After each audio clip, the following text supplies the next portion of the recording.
वेरिज्म media आपका स्वागत करता है जनाब कुतुबुद्दीन मौल्लिम बॉयज़ प्राइमरी स्कूल के आनंद मेले में। यहाँ पे आप देख सकते हैं सारे लोग आए हुए हैं, बच्चे बैठे हुए हैं और सारे ट्रस्टीज़ भी बैठे हुए हैं।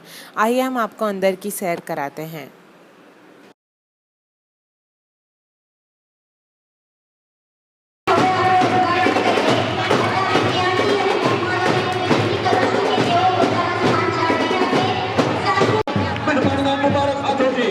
આનંદ મેળાનો બીજો દિવસ જનાબ કુતુબુદ્દીન મૌલ્લિમ બોયઝ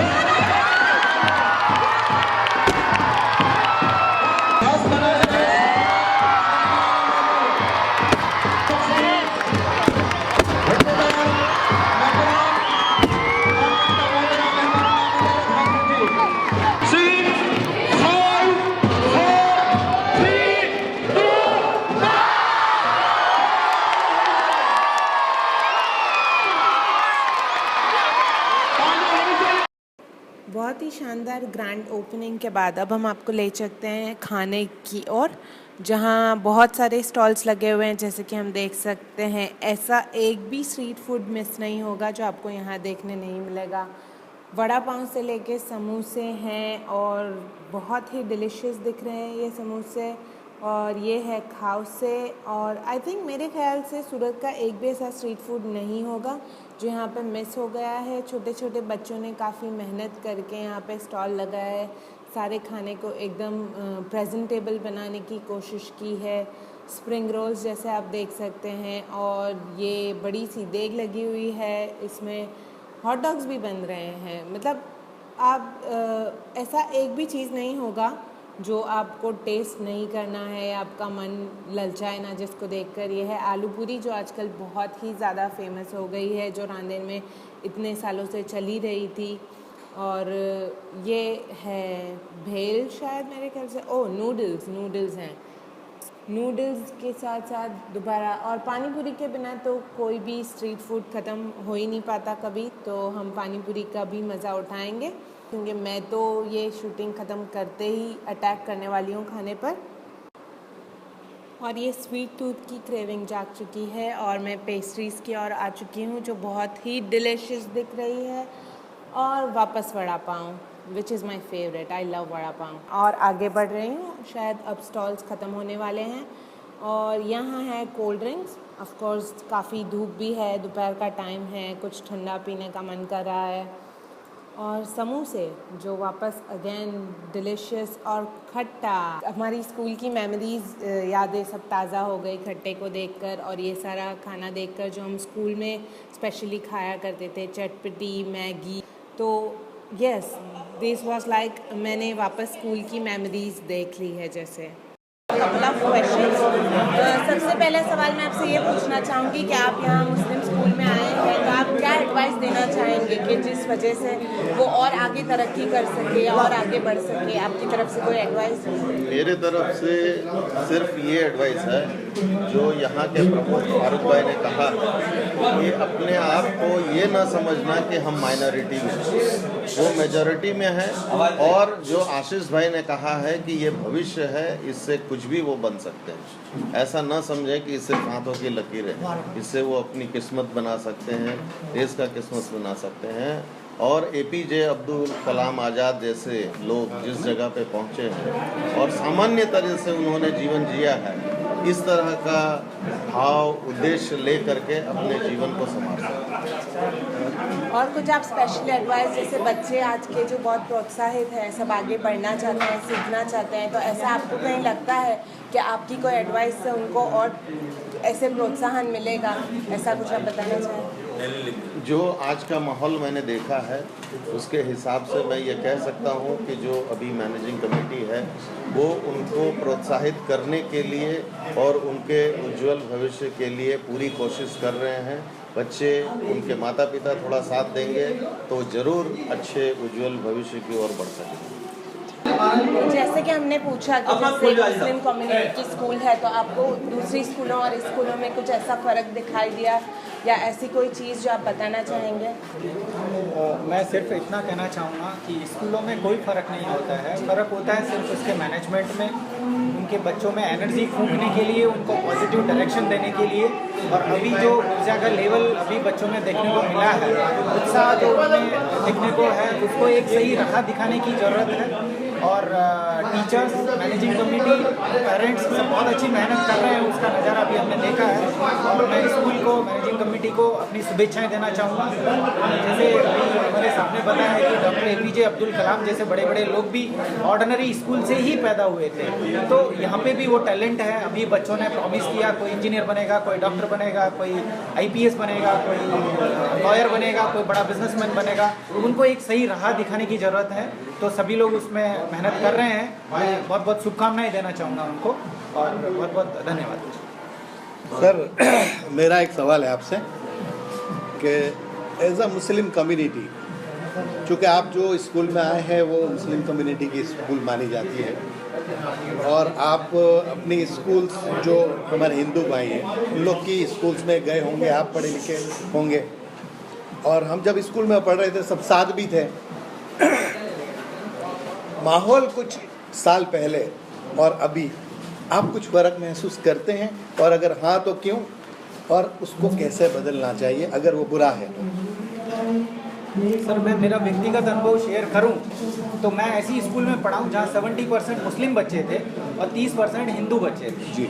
और ये खाली भ्रम पैदा किया जाता है कि इस स्कूल में बच्चे मुस्लिम ही पढ़ेंगे या हिंदू ही पढ़ेंगे। ऐसा मेरे हिसाब से कहीं मैंने कहीं नहीं तो देखा है, न अनुभव किया है, क्योंकि मैं एक ऐसे टाउन से आता हूँ जहाँ पे 60% से ज़्यादा आबादी मुस्लिम है, और ऐसे भाईचारा का संबंध रहता है बच्चों में भी। ये बाहर के जो लोग हैं या जो भी बोलिए, जो इस तरह का सोसाइटी में कुछ इश्यूज क्रिएट करते हैं, उनको अगर ध्यान नहीं दिया जाए तो बहुत ही अच्छे से पढ़ाई भी होती है। और मुझे कोई फ़र्क नज़र नहीं आता यहाँ के स्कूल में और जिन स्कूल्स में पढ़ा हूँ मैं। हम एज ए बैंक अगर मैं बात करूँ एज ए इंस्टीट्यूशन, तो हम बहुत सारे कॉन्वेंट स्कूल को फंडिंग भी करते हैं, उन स्कूल्स में भी हम जाते हैं। मुझे बच्चों के लेवल पे कोई फ़र्क नज़र नहीं आता है, मुझे खाली टीचिंग पैटर्न के लेवल पे मैं खाली अगर सलाह दूं तो उनको मेन स्ट्रीम से जोड़ना चाहिए। यहाँ पे भी जैसे बाकी स्कूल्स में बहुत सारे प्रोजेक्ट वर्क होते हैं, बच्चों को एक्स्ट्रा करिकुलर एक्टिविटीज़ से जोड़ा जाता है, स्पोर्ट्स होता है, उनमें एक कंपटीशन की भावना पैदा की जाती है। वो सब चीज़ें स्पिरिट यहाँ पे क्रिएट करना चाहिए। एक ट्रेडिशनल एजुकेशन जो है वो अपनी जगह पे सही है, उसको भी फॉलो करना चाहिए अपनी कम्युनिटी के हिसाब से, या अपने रिलीजन के हिसाब से, या अपने समाज के हिसाब से। At the same time because we have to compete in the international level, so उसके लिए साइंस भी होना चाहिए, इंग्लिश भी होना चाहिए, उसके लिए कंप्यूटर भी होना चाहिए। वो मेन स्ट्रीम में आने के लिए वो ज़रूरी है आज के ज़माने में। तो ये एजुकेशन में थोड़ा सा अगर सुझाव है उसको इम्प्लीमेंट करें, अगर मैनेजिंग कमेटी उसको पॉजिटिवली देखें तो वो होना चाहिए। थैंक यू सर, लेकिन आप इतना अच्छा जवाब दे रहे हैं तो मैं ये अपॉर्चुनिटी मिस नहीं करना चाहता। एजुकेशन में हमने देखा गया है कि स्कूल में आप भी पढ़े, मैं भी पढ़ा, ज़्यादातर जो बुक्स सिखाई जाती है आजकल भी आप देखेंगे तो इंसानियत को जो मद्देनज़र रख के सिखाई जाती है कि जो इंसानियत के बेसिक्स हैं वो हम में डेवलप हों, तो किताबें बहुत कम रह गई हैं। आप क्या सजेस्ट करेंगे सर कि उसके पीछे कौन मेहनत करेगा? क्या स्कूल्स में वो मेहनत नहीं होनी चाहिए या होनी चाहिए? अगर होनी चाहिए तो किस तरह से हो? सर, उस विषय पे मैं खाली इतना ही कहना चाहूँगा कि ये एथिक्स की बात है। It's a set of belief, value based education जिसको हम कह सकते हैं, वो खाली टीचर्स की जिम्मेदारी नहीं है, वो पेरेंट्स की भी जिम्मेदारी है। तो वो एक बच्चा जब 1 साल का होता है, उसके बाद में 4-5 साल में वो स्कूल आना चालू होता है, तो उसका एजुकेशन वहीं से शुरू हो जाता है। तो वो वैल्यू बेस्ड एजुकेशन जिसकी आप बात कर रहे हैं वो घर से ही शुरू होना चाहिए। मोर ओवर उसको स्कूल में थोड़ा सिस्टमेटिक, एक स्ट्रक्चर्ड वे में बच्चे को सिखाना चाहिए, तो it will form a strong set of belief towards good governance, towards good social system. जो हमारा जो समाज का कामकाज है, जो सुचारू रूप से जो व्यवस्थाएं निर्धारित की गई है वो कंटिन्यू रह सके। तो उसके लिए वो right from parents to school teachers, society, उसमें समाज के जितने भी बड़े लोग इन्वॉल्व होते हैं उन सबको ध्यान देना चाहिए। वो एक सबकी कलेक्टिव रेस्पॉन्सिबिलिटी होती है। थैंक यू सर, बहुत शुक्रिया। हमारे साथ we are lucky enough that we have with us जनाब शौकत मुंशी साहब। सूरत में तो बल्कि इंडिया में सब इनको जानते हैं, लेकिन चूँकि इंटरनेशनली हमारी जो वीडियोज़ है सर देखी जाती है, तो मैं थोड़ा सा इनका इंट्रोडक्शन भी दे दूँ कि वो कांग्रेस के प्रमुख हैं और कई सालों से sir you are vice president Congress में हैं और सबसे उससे ज़रा बड़ी बात कहूँ तो बहुत अच्छे इंसान हैं और इंसानियत कैसे आगे बढ़े ये इनका अहम मकसद है। तो सर मैं वही सवाल पूछना चाहूँगा कि सिर्फ इसको स्कूल को महदूद नहीं रखते हुए इंसानियत कैसे आगे बढ़े, हिंदुस्तान कैसे आगे बढ़े, सिर्फ हिंदुस्तान क्यों आखिर दुनिया कैसे आगे बढ़े जिसमें सुकून चैन हो, हैप्पीनेस हो। अल्लाह भी यही चाहते हैं कि दुनिया अल्लाह ने इसलिए बनाई जिसमें हैप्पीनेस हो। आप क्या कहना चाहेंगे और उसके क्या वजूहात हैं और आप क्या कहेंगे कि उसमें किस तरह अच्छा हो सकता है, बेटर कैसे हो सकता है? तो सवाल जो है, आज दुनिया में सबसे ज़्यादा ज़रूरत इंसानियत की है। मैं समझता हूँ आज पूरी दुनिया न जाने क्यों बदकिस्मती से दो हिस्सों में तब्दील होती चली जा रही है। आज माहौल,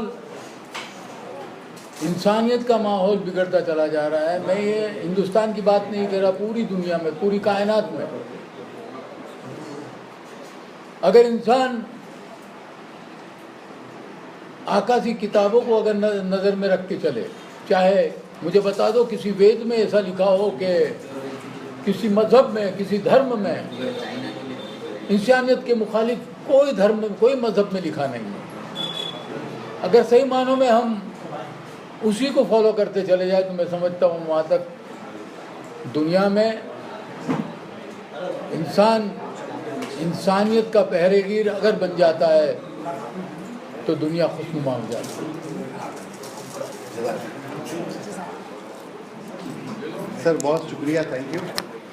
एक ऐसी हस्ती हमारे साथ है जिनको हम मिस नहीं कर सकते, जो नॉलेज से तो बहुत बढ़िया है, बोलने में उससे ज़्यादा बढ़िया है और उससे ज़्यादा बढ़िया है कि वो बहुत अच्छा इंसान है। और उससे और एक बड़ी बात कहूँ कि वो मेरे दोस्त भी हैं। मैं बात कर रहा हूँ आशीष मिठानी का। आशीष जी हमारे आए, उसका sir very much thank you for that and I need your special comment. I am not giving you any question because you don't need any question, please. My best wishes, મારી ખૂબ ખૂબ શુભકામના આ સ્કૂલની સાથે, બાળકોની સાથે, એમના ભવિષ્ય સાથે અને જેટલા પણ ટીચર્સ, જેટલા શિક્ષકો અહીંયા એમના એજ્યુકેશનને પરસ્યુ કરી રહ્યા છે એમની સાથે પણ અમારી ખૂબ ખૂબ શુભકામના છે કે એમને આ બાળકોને ટ્રેન કરવાના છે, એમના માઇન્ડસેટને ચેન્જ કરવાના છે અને જેમ શૌકત સાહેબે અને પ્રેમ સાહેબે, યતીન સાહેબે કીધું એમને મેઇન સ્ટ્રીમમાં મિક્સ કરવાના છે, મિંગલ કરવાના છે અને એટલા મિંગલ કરવાના છે જેમ દૂધ ને સાકર ભેગા થઈ જાય કે જેમાં કોઈ છૂટું ના પડી શકે। એ બોન્ડિંગ એવું હોય કે જેને રાજકારણીઓ અથવા કોઈ પણ વ્યક્તિ એમને છૂટા કરી અને એમનો પર્સનલ નિજી ફાયદો ના લે અને towards a betterment, towards a better future બધા સાથે મળી અને એક દેશને આપણે મજબૂત કરીએ। અને આઈ એમ શ્યોર કે જ્યારે બધી તાકાત સાથે થશે તો like what we were before 1000 years, વર્લ્ડની રિચેસ્ટ ઇકોનોમી હશે, વર્લ્ડની સૌથી સુસંસ્કૃત પ્રજા ભારતની હશે। ભારતની પાસે જ આખા વિશ્વએ સંસ્કૃતિ શીખી છે, ભારત પાસે જ આખા વિશ્વએ લેંગ્વેજ શીખી છે, ભારત પાસેથી જ આખા વિશ્વએ ગણિત શીખ્યું છે। આપણે એ જ ગણિતને, એ જ સંસ્કૃતિને આપણે આગળ વધારવાની છે અને અગેન પાછી જૂની જે આપણી તાકાત હતી એને રિજુવેનેટ કરવાની છે। My best wishes to everybody, thank you Ashish साहब।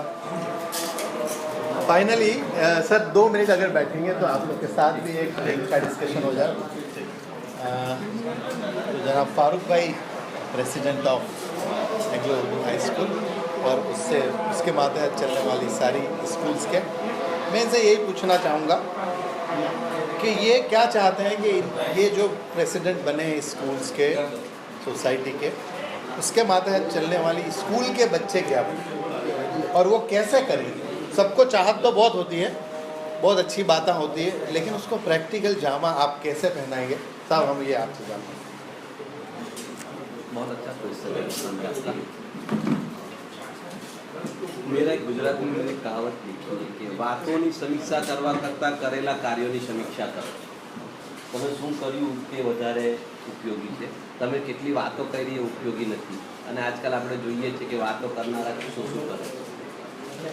નંબર 2 કે તમે કીધું કે અમે લોકો 6 મહિના પહેલાં જેવા આ સોસાયટીની અંદર અમે પગ મૂક્યો ત્યાર પછી સૌથી પહેલાં અમે કામ કર્યું કે કેજી નર્સરી ઇંગ્લિશ મીડિયમ ચાલુ કરી અલહમદુલિલ્લાહ. અને તેની અંદર બી એકદમ હાઈટેક કમ્પ્યુટરથી કેજી નર્સરીના બાળકો, ત્યાર પછી 6 સ્કૂલ જેટલી પણ છે અમારી માથે હતી એ 6 સ્કૂલની અંદર કમ્પ્યુટરાઇઝ ભણતર ચાલુ કરી દીધું. અને એના માટે સોસાયટીને જ્યારે જરૂર પડી છે તો બધા જ અમારા સભ્યો એ ભેગા મળીને 27 કમ્પ્યુટરોની આ સોસાયટીને નવા આપી અને ચાલુ થઈ ગયું. અમે જે બેકગ્રાઉન્ડથી આવે છે, કોર્પોરેટ બેકગ્રાઉન્ડથી, અમે બિઝનેસમેન લોકો છે અને અમને એવી ઈચ્છા જરૂર થાય કે અમારી કોમના બધા જ લોકો એ જ રીતે કોર્પોરેટ જગતની અંદર બી ધૂમ મચાવે. જેવી રીતે જે પણ સ્ટ્રીમમાં મારા જે માઇનોરિટીના બચ્ચાઓ જાય છે આગળ જ વધે છે, ચાહે પછી એ 2 નંબરની સ્કીમ હોય અથવા તો 1 નંબરની સ્કીમ. અબુલ કલામ આઝાદ બી અહીંયા જ પાકે છે અને દાઉદ ઇબ્રાહિમ બી અહીંયા જ થાય છે. તો વાય નોટ અબુલ કલામ? એ ક્વેશ્ચનની ઉપર અમે જઈએ છીએ અને we are going on that way કે અમે અબુલ કલામ આઝાદ જેવા મહાન સાયન્ટિસ્ટો જ અમારી સ્કૂલમાંથી, શાળામાંથી પેદા થાય, બલકે આખી દુનિયાના મુસ્લિમ સમુદાયમાંથી એવા જ લોકો પેદા થાય એ તરફ અમારા લોકોની નેમ બી છે. અમે મહેનત બી કરી રહ્યા છે. બાકી અલ્લાહની મરજી છે. Thank you very much sir, thank you. So આપણે અહીં હતા ઇંગ્લો ઉર્દુ હાઈસ્કૂલના આનંદ મેળામાં. ફરી મળીશું. Thank you. शेख मोहम्मद नईम, कौन से स्टैंडर्ड में हो तुम? 8th स्टैंडर्ड में. तुमको फन फेयर में कैसा लगा? अच्छा तुमने कुछ स्टॉल रखा था? गुलाब जामुन गुलाब जामुन. तो कब से प्रिपरेशन कर रहे थे? कब से तैयारी कर रहे थे? सब शुरू हुआ था जब से सब आ रहे थे ना. हमेशा फन फेयर होता है, हर साल होता है फन फेयर, तो कुछ अलग था इस बार? हाँ, बहुत अलग था. इस बार बहुत अच्छा था. क्या अलग लगा तुमको? क्या सबसे अच्छा लगा इस बार? सब डिजाइन का एकदम सब सजावट करी, सब स्टेज सजाया सब मस्त. Thank you. मेरा नाम यूसुफ शेख. आप कौन से स्टैंडर्ड में? 11th में. तो कब से आप ये चीज़ की तैयारियां कर रहे हैं? तैयारी तो 1 हफ्ते के आसपास से चालू है. 1 हफ्ते के आसपास से. और आप क्या रोल प्ले कर रहे थे इसमें? एक वॉलंटियर वॉलंटियर हो तो आपके अंदर क्या क्या रिस्पॉन्सिबिलिटीज आती थी? डिसिप्लिन के बारे में और साफ सफाई के बारे में बाकी सब ध्यान रखते हैं. हर साल फन फेयर होता है आपके स्कूल में? हर साल होता है, बाकी मैं नहीं होता. मैं इस साल से ही आया. आप इतने सालों से हैं इधर ही? तो हर साल फन फेयर होता है? हाँ, हर साल बनते हैं. इस बार क्या अलग था? इस बार डिसिप्लिन और स्वच्छता के बारे में अलग है. और इस बार का फन फेयर ज़्यादा अच्छा था या कुछ ऐसा कुछ आपको लगा? हाई स्कूल का अच्छा था फनफेयर, उसमें कुछ डिफरेंट था और बच्चों का भी अच्छा ही है. बच्चों का देने का तरीका अच्छा था और उनके डेकोरेशन, उनका खाना वाना सब अच्छा है. क्या नाम है आपका? सैयद सिफात. और आप कौन से स्टैंडर्ड? 12. 12.